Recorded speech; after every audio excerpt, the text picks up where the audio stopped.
My first three businesses didn't amount to anything, but what those businesses actually taught me was the self-discipline to stay consistent doing the difficult work.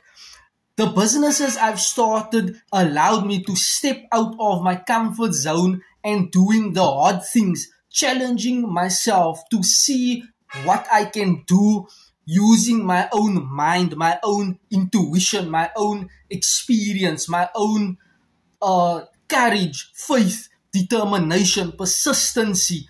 You will start to feel, you will be scared doing things. I was scared doing presentations. I was scared doing online presentations, presenting to 10, 20 people on YouTube or a YouTube live or a TikTok live webinar. I was scared doing webinars to 5 people, to 10 people, being in the presence of those potential prospects, presenting my products, my opportunities, my services, presenting the compensation plan.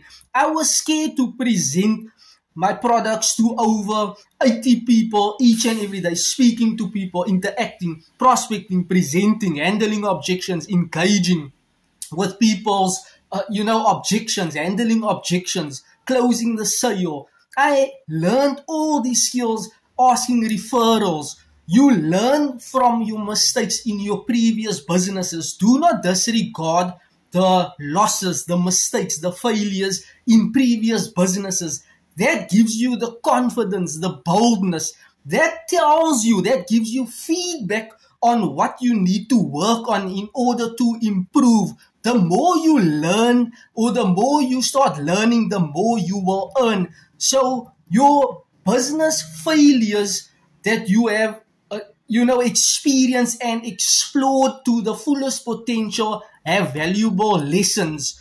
So always learn from business number 1, 2, 3, 4, 5. I failed in multiple businesses, but that gave me the, longevity perspective of being the finite player to continue my journey or my business career, doing every single thing all online and being an inspiration to others, no matter the pain that I had to face and had to endure. All those things built up my character to now stay consistent, documenting and sharing my knowledge to you.